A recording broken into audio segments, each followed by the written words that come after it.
बिस्मिल्लाहिर्रहमानिर्रहीम। अस्सलाम वालेकुम।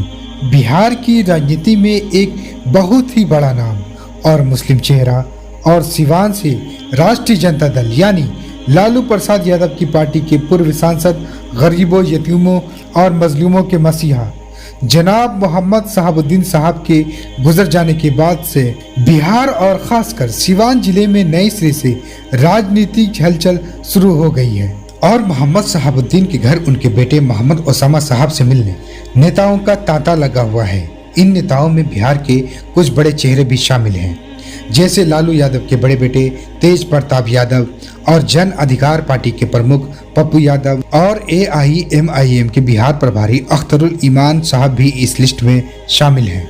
इसीलिए सिवान की चौक चौराहों पर लोग आपसी बातचीत में ये बात कहते देखे जा रहे हैं कि मोहम्मद शहाबुद्दीन जैसे बड़े सियासी तस्वीर के फ्रेम में अब किस नेता की फोटो फिट होने की संभावना है।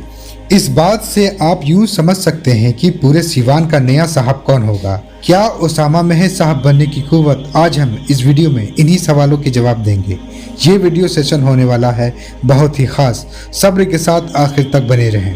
इस्लाम और मुसलमान से जुड़ी हुई न्यूज, फैक्ट, हिस्ट्री के लिए इस चैनल को सब्सक्राइब करके बेल आइकन को प्रेस कर दें ताकि हमारी वीडियो आपको सही वक्त पर मिलती रहे। ओसामा के पिता मोहम्मद शहाबुद्दीन ने पहली बार 1990 में निर्दलीय विधायक बने थे।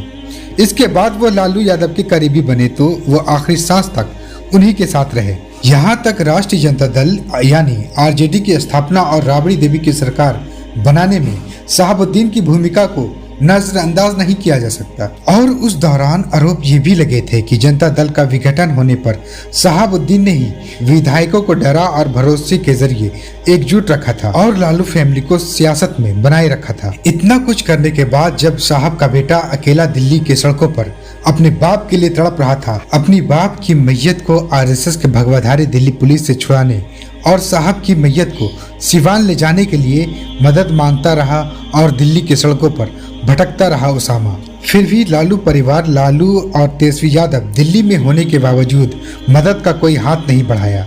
इस मफाद परस्त लोगों ने कोई सहयोग नहीं दिया। आखिरकार जनाब मोहम्मद शहाबुद्दीन को अपनी वतन की मिट्टी नसीब नहीं हुई। क्या मिला, क्या हासिल हुआ हम मुसलमानों को इन काफिरों यादवों की गुलामी करके? बिहार से लेकर उत्तर प्रदेश तक और बंगाल से लेकर दिल्ली तक इन सभी जगह अपनी इक़्तिदार के लिए मुसलमानों को हमेशा से यूज किया गया है और हमारी कौम की बर्बादी का सबब हम मुसलमान खुद हैं। नबी की सुन्नत और अल्लाह के हुक्म को हम मुसलमानों ने छोड़ दिया है। अपनी जिंदगी में इतने बिजी हैं कि कुरान को पढ़ने और समझने का हमारे पास वक्त नहीं है। इन मामलों में कुरान हमारी रहनुमाई इस तरह करता है। सूरा अल इमरान आयत 23 में अल्लाह ताला फरमाते हैं, ईमान वालों को चाहिए कि वो ईमान वालों से हटकर इनकार करने वालों को अपना दोस्त ना बनाए और जो ऐसा करेगा उसका अल्लाह से कोई नाता नहीं। जो कौम अपनी रब की कलामों की नाफरमानी करे उसे खैर कहाँ से मिल सकती है?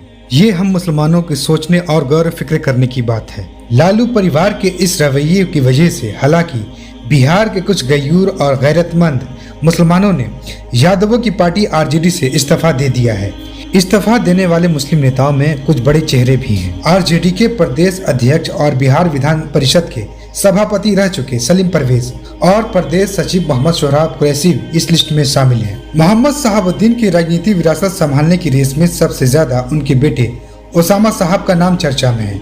ओसामा विदेश से पढ़ाई करके लौट चुके हैं, लेकिन वह सिवान की सियासत से दूर नहीं है। ओसामा अपनी मां हिना साहब के लिए चुनावी प्रचार की बागडोर भी संभाल चुके हैं और पिछले 3 दशकों से सिवान की राजनीति पर गौर करें तो पता चलता है कि माले और शहाबुद्दीन में हमेशा से सियासी टकराव के हालात बने रहे।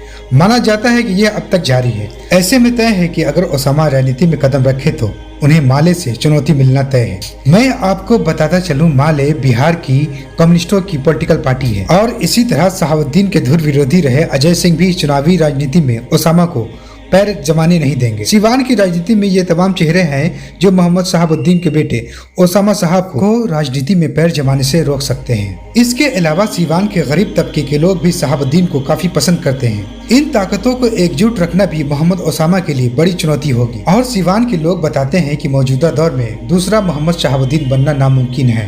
ये वीडियो अच्छी लगी हो तो इस वीडियो को लाइक कर दें, शेयर कर दें और चैनल को सब्सक्राइब कर दें। मिलते हैं अगली वीडियो में। Thanks for watching.